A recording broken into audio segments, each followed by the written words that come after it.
सत्ता में आते ही मोदी सरकार के तीसरे कार्यकाल का पहला बजट 23 जुलाई को पेश हो चुका है। एक और जहां फाइनेंस मिनिस्टर निर्मला सीतारमण कई वर्गों की उम्मीदों पर खरी नहीं उतरी, वहीं इस बजट में सहयोगी दलों की झलक दिख रही है। दरअसल इस बार पीएम मोदी तीसरी बार सरकार बनाने में केवल सहयोगी दलों की वजह से कामयाब रहे। ऐसे में बजट के जरिए मोदी सरकार ने अपने अहम सहयोगी टीडीपी और जेडीयू को खुश करने का दांव चल दिया है। इसके साथ ही 2024 के चुनाव में खिसके वोट बैंक को दोबारा से वापस लाने के लिए खजाना खोल दिया है, ताकि आगामी विधानसभा चुनाव में सियासी समीकरण को फिर से मजबूत बनाया जा सके। ऐसे में बजट के जरिए मोदी सरकार ने कई बड़े सियासी संदेश दिए हैं। आइए जानते हैं 11वें बजट से निकले 5 बड़े संदेश। वित्त मंत्री निर्मला सीतारमण ने पहली बार अपने किसी बजट में 2 राज्यों पर इतना ज्यादा फोकस किया है। केंद्र सरकार के 2 अहम सहयोगी टीडीपी के चंद्रबाबू नायडू की अगुवाई वाले आंध्र प्रदेश और जेडीयू में नीतीश कुमार की अगुवाई वाले बिहार को जिस तरह से खास ट्रीटमेंट दिया गया है, वह एक तरह से गठबंधन धर्म की वापसी का ऐलान ही था। इससे पहले तक नरेंद्र मोदी की सरकार को बजट में ऐसे सियासी दबाव का एहसास नहीं हुआ था, लेकिन इस बजट से साफ संदेश दिया गया है कि सहयोगी सरकार में अपने समर्थन की कीमत भी वक्त आने पर लेते रहेंगे।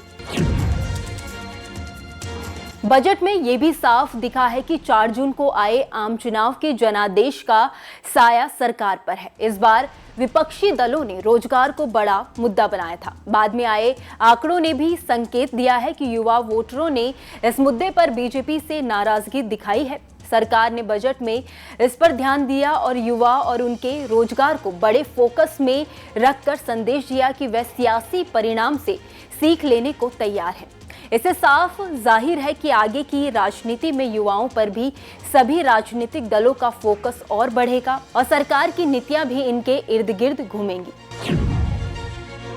लोकसभा चुनाव में बीजेपी को ग्रामीण इलाकों की गरीब आबादी से पिछली बार के मुकाबले कम वोट मिला था। उनका विश्वास फिर से हासिल करने के लिए सरकार ने बजट में ग्रामीण इलाकों पर जोर दिया है। खेती किसानी से लेकर आवास योजना हो या फिर दूसरी सब्सिडी स्कीम, वहां बजट में गांवों को प्राथमिकता दी गई है।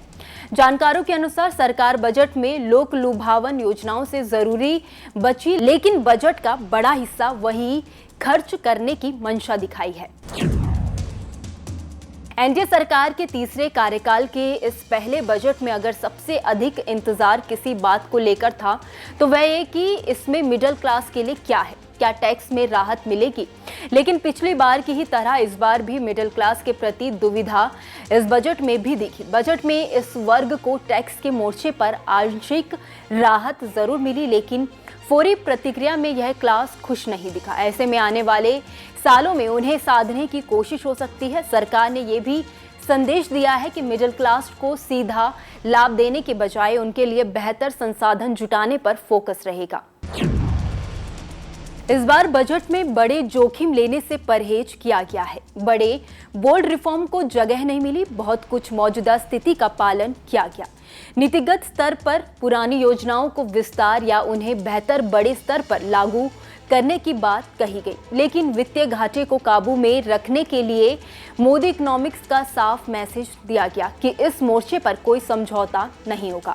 साथ ही ये भी संदेश दिया गया है कि सरकार को खर्च के लिए अब अपने खजाने के साथ प्राइवेट इन्वेस्टमेंट से भी उम्मीद है, जो उनकी उम्मीदों के अनुरूप हाल के सालों में नहीं हुआ है। खैर, इस खबर में इतना ही। इस खबर को लेकर आपकी क्या राय है, आप हमें कमेंट सेक्शन में जरूर बताइए।